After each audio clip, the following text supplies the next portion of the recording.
આરોગ્ય વિભાગ દ્વારા ખાલી સુરત સિવિલની ગુજરાતની તમામ હોસ્પિટલો પીએચસી સીએચસી સેન્ટરો આની અંદર આવે છે. આ મારો વિભાગ છે અને વિભાગમાં મારે જવું જોઈએ અને હું આવતો હોઉં છું. એ માટે આજે હું સિવિલના માટે સમય ફાળવી સુરતમાં સ્પેશિયલ તમામ વિભાગો પ્રશ્નો હજી આનાથી કેટલું સારું કરી શકાય ગરીબ દર્દીઓ માટે. હાલમાં પાણીજન્ય રોગો અને ઉનાળાની ગરમીના આ 5 દિવસ ગરમીની ખૂબ જ આગાહી છે, ત્યારે એને પહોંચી વળવા માટે તમામ ગુજરાતની સિવિલોને સજ્જ રાખી એમના ડૉક્ટરની ટીમ એમની પ્રાથમિક બેઝની 108માં યાતાયાતની અંદર લઈ જવું લાવવું આ બધી જ આરોગ્ય તંત્રે સજ્જ છે જ.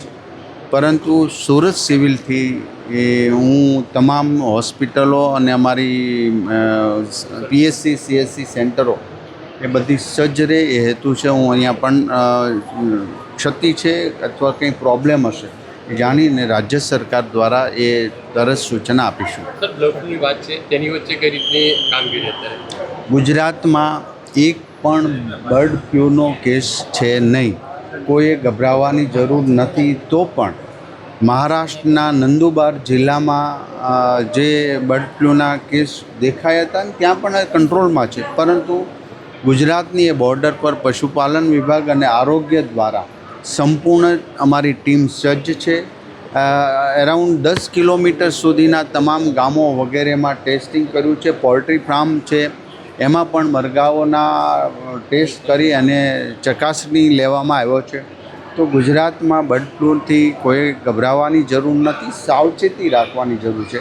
કારણ કે એક બોર્ડર પરથી ગુજરાતમાં ન આવે અને આજ સુધીમાં એક કેસ આવ્યો નથી, છતાં આરોગ્ય તંત્ર એ બાબતમાં સજ્જ છે અને ચિંતાજનક રીતે આગળ કોઈ પ્રોબ્લેમ ન થાય એ માટે તમામ અમારી ટીમ કામગીરી કરી રહી છે. હજુ સુધી તમે અમારી ચેનલને સબસ્ક્રાઇબ નથી કરી તો અત્યારે જ ન્યૂઝરૂમ ગુજરાતને સબસ્ક્રાઇબ કરો, ફેસબુક અને ઇન્સ્ટાગ્રામ પર ફોલો કરો.